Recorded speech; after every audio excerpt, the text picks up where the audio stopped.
नमस्कार दोस्तों, एग्रीकल्चर दिनेश में आपका स्वागत है। हम इस टाइम पहुंच चुके हैं श्री सुशील कुमार कटियार जी उर्फ बाबूजी के पास। बाबूजी से हमारी बातचीत होगी क्योंकि काफ़ी लोग कमेंट कर रहे थे बाबूजी का इंटरव्यू डालिए, बाबूजी का इंटरव्यू लीजिए। आज बाबूजी के पास पहुंचे रिक्वेस्ट करने पर बाबूजी ने कहा ठीक है, बोलते हैं क्या स्थिति है आलू की। फ़िलहाल जो है आलू का समय क्या चल रहा है और क्या स्थिति है, आने वाले समय में क्या स्थिति बनेगी, इसके विषय में भी थोड़ी चर्चा होगी। आज की क्या स्थिति है और बाहर की मंडियां क्या बोल रही हैं। बाबूजी बहुत बहुत स्वागत है आपका मेरे चैनल पे। बाबूजी बताइए आलू की क्या स्थिति है। धन्यवाद। सर्वप्रथम तो आपको अपने नए चैनल की शुरुआत करने के लिए बहुत बहुत शुभकामनाएं, बहुत बहुत शुभ आशीर्वाद। आपका भी बहुत बहुत धन्यवाद उत्साह बढ़ाने के लिए। तो बाबूजी क्या स्थिति है आलू की? देखिए, वर्तमान में तो स्थिति ठीक है। जो पहले अनुमान लगाया जा रहा था जी, उस अनुमान के विपरीत आलू फिकने से बच रहा है जी। और आलू पूरा निकल जाने की संभावना है। अभी कितनी सर कोल्डो में कितना आलू आपके हिसाब से, आपके अनुमान से कितना बचा होगा आलू? लगभग 22 से 25%। 25% का आसपास। अगेती फसल की बुवाई जबकि बहुत पहले हो चुकी है, लेकिन आपके अनुमान से मार्केट में कब तक आने की उम्मीद जताई जा रही है? देखो, उत्तर प्रदेश में जो कच्ची फसल का क्षेत्र है वो इस बार पिछले साल से लेट है। जी, जो अग्रिम बुवाई हुई थी तो उस फसल में नुकसान हुआ है। जी, काफ़ी खेत जोते भी गए हैं। जी, यूपी का प्रोडक्शन जो है कच्ची फसल का, जी, वो शुरुआती दौर में बहुत कमज़ोर आएगा। जी, और पंजाब जरूर 5 नवंबर को दिल्ली में पदार्पण कर रहा है। जी, फसल भी अच्छी बताई जा रही है। जी। उसका कितना असर पड़ेगा ये तो उसकी आमद शुरू होने पर ही बताया जा सकता है कि प्रोडक्शन कैसा आ रहा है। सर यूपी की बात करें तो हम कन्नौज डिस्ट्रिक्ट की बात करते, कई जगह आपने जो कहा बिल्कुल सही, कई जगह टेम्परेचर ज़्यादा होने के कारण आलू मतलब गाढ़ा तो गया जल्दी, लेकिन उसमें सड़ गया, जर्मिनेशन बहुत कम हुआ, 30-35% हुआ। लेकिन अगर बात करते हैं पंजाब की तो होशियारपुर से खबरें आ रही थी कि होशियारपुर में बारिश बहुत हुई है और जो अगेती फसल का आलू था वो बह गया। तो इसमें कहाँ तक सच्चाई है और कब तक होशियारपुर आ जाएगा? देखो, ऊना में नुकसान 30% का हुआ था जी, होशियारपुर में 10-15-20% का नुकसान हुआ था, लेकिन वो कोई बहुत मायने नहीं रखता। जी, मौसम वहाँ पर बहुत जल्दी सर्दी शुरू हो गई तो फसल बहुत अच्छी बताई जा रही है। और प्रोडक्शन आपको जैसा हमने बताया है कि 5 नवंबर को दिल्ली में आएगा। जी, उसका साइज बता देगा क्या उत्पादन है, जी, क्या असर उसका बाजार पर पड़ेगा, ये तभी बताया जा सकता है। लेकिन इतना ज़रूर है कि आलू जो फिकना था वो फिकने से आलू बच गया जी। और कुछ इंक्रीजमेंट हो करके थोड़ा बहुत भाव बढ़ के आलू बिक जाएगा। क्या इसका फायदा अगेती फसल का जो आलू तैयार हो रहा उन किसानों को मिल सकता है? बिल्कुल, अगर ये कम रहता है तो उसको चांस तो जरूर मिलेगा। बाहर की मंडियों में सर क्या पोजीशन है? देखो, बाहर की मंडियों में अभी कोई हलचल नहीं है जी। तेजी की, लेकिन इतना जरूर है कि जिस प्रेशर में कच्ची फसल का आलू छत्तीसगढ़ का निकलता था जी, या झारखंड में रांची के आसपास का निकलता था, जी, उतना प्रेशर में नहीं निकल रहा है। और जो निकला भी तो बारिश की वजह से बहुत सी मंडियों में आलू सड़ा दागी पहुंचा है, वो चाहे नेपाल बॉर्डर की हो चाहे लखनऊ की हो, सब जगह आलू जो नया था वो दागी ही पहुंचा। तो उसका कोई विशेष प्रेशर आलू की बाजार पर नहीं पड़ पाया जी। और अब पड़ने वाला भी उसका नहीं। अब तो केवल पंजाब का ही जो असर पड़ेगा वो पड़ेगा, उत्तर प्रदेश का भी असर नवंबर भर नहीं पड़ना है।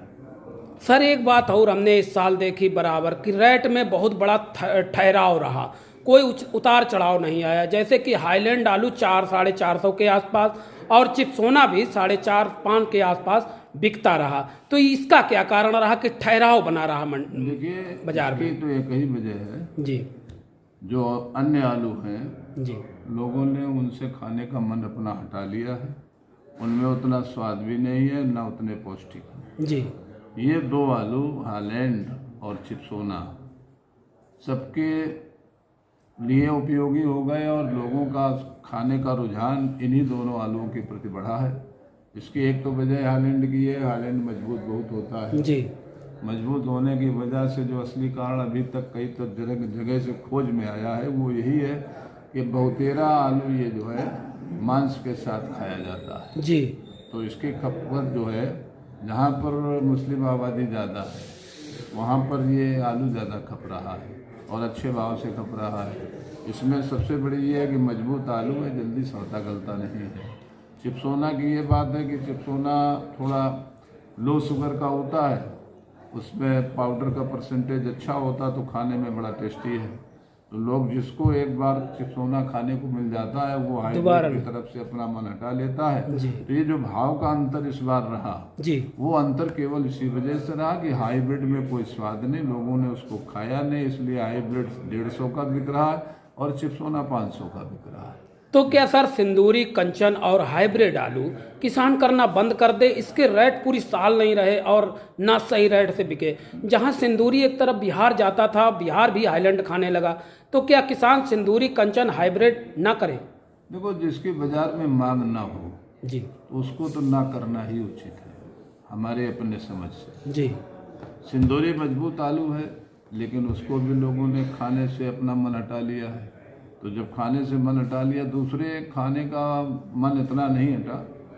सिंदूरी का रकबा बहुत बड़ा, बाराबंकी क्षेत्र में इतना ज़्यादा सिंदूरी पैदा होता है जो हम लोगों को भी हरा रहा है। जी, उसका बहुत भारी प्रोडक्शन है, टोटल सिंदूरी है वहाँ पर, ना सफ़ेद है ना हालैंड है, बाराबंकी। जी, तो सारी खपत अकेले वही पूरी कर रहा है। हम लोगों का आलू सरप्लस हो रहा है। हालांकि सिंदूरी आलू खराब नहीं है, ना उसकी बाजार में कोई बहुत कम खपत है, अभी बहुत खपत है जी, लेकिन अत्यधिक जाने की वजह से उसका भाव डाउन है। बाराबंकी की सिंदूरी सर क्या बिहार जाता है? बिहार भी जाता है, यूपी में भी बिकता है, जी। छत्तीसगढ़ भी जाता है, नेपाल भी वो जगह जगह पर भेजता है। जी। आज का भाव क्या है सर? हाईलैंड क्या रेट बिक रहा है? हालैंड तो देखो, बीज वालों ने 550 रुपये पैकेट साफ़ी लिया है जी। आमतौर की बाजार 400 से 450 रुपये पैकेट साफ़ी है। चिप्सोना क्या रेट है सर? चिप्सोना भी 400 से 500 रुपये। और सिंदूरी और कंचन की अगर बात करें? सिंदूरी कंचन 250, 200, 250, पौने 300, 300 तक है, 200 से 300 तक। हाइब्रिड आलू सर? हाइब्रिड 150। हाइब्रिड कोई स्थिति नहीं है। कोई तो कच्ची को अगर छोड़ दिया जाए सर, पक्की में हाइब्रिड नहीं करना चाहिए किसानों को क्या? जब स्थिति ये है। देखिए, किसी को नहीं करना चाहिए जी। सरकार ने बहुत प्रयास किया एक्सपोर्ट के लिए जी, लेकिन हमारी क्वालिटी बढ़िया ना होने की वजह से जी, हम एक्सपोर्ट को उतना धार नहीं दे पाए। जी, जब अच्छे आलू पैदा होने लग जाएंगे, बढ़िया क्वालिटी होगी, उनकी मोटाई होगी, उनकी शाइनिंग होगी, उनके अंदर हम कम केमिकल का प्रयोग करेंगे, कम कीटनाशक का प्रयोग करेंगे, जो हमारा एक ब्रांड तैयार होगा, तो दुनिया में बड़ी गुंजाइश है आलू को एक्सपोर्ट करने की। जी। तो ये क्वालिटी अगर धीरे धीरे हाइब्रिड करके मजबूत, मोटे और टिकाऊ आलू पैदा होने लग जाएं तो हमें एक्सपोर्ट करने में बड़ी सहूलियत रहेगी और किसान को पैसा भी अच्छा मिलेगा। ये सर बहुत अच्छी बात बताई, क्योंकि कई किसान हमसे ये कहते थे और कि टमाटर जब 300 रुपये किलो हो जाता है तो बाहर से मंगा लिया जाता है, अब आलू जब फेंका जाता है तो आलू क्यों नहीं बाहर भेजा जाता है? इस पे सरकार को ध्यान देना चाहिए। लेकिन सरकार ने बहुत ध्यान दिया, कई बार मीटिंगें भी कराई हैं, इम्पोर्टर एक्सपोर्टर की कई जगह मीटिंगें हो चुकी हैं और बड़ा सरकार बल दे रही है जी। लेकिन केवल और केवल क्वालिटी न होने की वजह से जी, एक्सपोर्ट में बाधा आ रही है। जी, नहीं तो कोई बाधा नहीं, सरकार पूर्णतया तैयार है और सरकार ने बहुत प्रयास किया है, काफ़ी कुछ राहत भी दी है, काफ़ी कुछ फूड पार्क बनाने के लिए, इसको आगे मतलब विकसित करने के लिए आलू की ट्रेड को सरकार की तरफ से सारे कदम उठाए जा रहे हैं। लेकिन बड़े पैमाने पर के वो काम है, बड़ी पार्टियां हैं, बड़ी माने इंडस्ट्रीज है, उनको कर सकती हैं, हम लोगों के बस का उतना बड़ा काम नहीं है।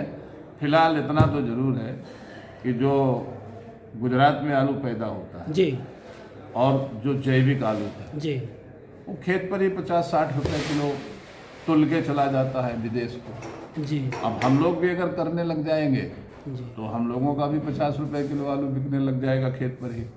तो सबसे पहले ज़रूरत हमें ये है कि हम क्वालिटी मेंटेन करें, जी, हम वर्ल्ड क्लास आलू पैदा करें, जो दुनिया में किसी भी देश में हमारा आलू जाए तो वो फेल ना हो। तो बर्ड क्लास आलू सर कैसे पैदा होगा? खादें तो लगानी पड़ेंगी, दवा लगानी पड़ेगी। बर्ड क्लास की शुरुआत हो गई है जी जैविक पर भी उत्पादन शुरू हो गया है। जी बहुत सरल है, लेकिन लोग उसको झंझटी समझ करके प्रयोग नहीं करते हैं। जी अभी तमाम खोज गो प्रोडक्ट माने गाय के प्रोडक्ट से जो जैविक आया है, जी जी गोमूत्र से या गोबर से या गाय के मट्ठे से, जी इतना पावरफुल है, इतना पावरफुल है। अगर लोग उसका उपयोग करें जी तो हमें खाद के पैसे हमारे बचेंगे, बिल्कुल।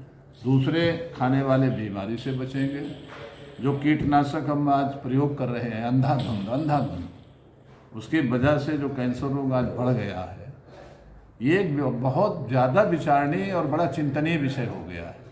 बहुत जल्दी से जल्दी हमें इन कीटनाशकों का प्रयोग बंद करना पड़ेगा, जबकि हमारे पास ऑलरेडी कीटनाशक के रूप में गोमूत्र है। जी इसकी विधि बड़ी सरल है। जी गोमूत्र में आप ये जो हमारा देसी नीम है, इसकी पत्तियां तोड़ के उसमें डाल दो। जी 1 महीना तक उसमें सड़ने दो। जब सड़ जाए तो उसको छान लो। छानने के बाद वो असली कीटनाशक आपका तैयार हो गया। जिसको प्रैक्टिकल करना हो, बहुत बड़ा काम नहीं, वो प्रैक्टिकल करके देख सकता है। कीड़ा इसके आसपास नहीं आएगा और पौधा स्वस्थ अलग से रहेगा। लोगों ने प्रैक्टिकल किया भी है। जैसे नीम का तेल हम जब कीटनाशक के रूप में डालते हैं जी जी तो उसका प्रभाव अलग से दिखाई पड़ता है। दिन में उसकी पत्तियां इतनी चमकती हैं कि आंखें आपकी लगना बंद हो जाती हैं। वहाँ उसके सामने आंख आप नहीं कर सकते। जिस समय पाला गिरता है तो जहाँ नीम के तेल का स्प्रे हुआ है कीटनाशक के लिए, उस खेत में पाले का असर कभी नहीं पड़ता। इसकी अगर सर दुकानें हो तब तो आदमी खरीद ले, और ये बनाने में तो बहुत झंझट मालूम देता है। नीम का तेल तो बनाया आता है 1500 ppm का, उसमें तो कोई दिक्कत नहीं है जी। लेकिन ये गोमूत्र वाला देसी गाय के मूत्र की बात है। जी हर कोई, हर किसान, गाय की भी समस्या खत्म हो सकती है। बिल्कुल। जो आज गाय खेतों में चर रही हैं, जी। अगर गायों के उत्पाद को हम भली भांति अपने दैनिक जीवन में प्रयोग में लाएं जी तो फिर समझ लो गाय की बहुत उपयोगिता है। जितनी गाय है उतनी कम है, हमें और रखना चाहिए।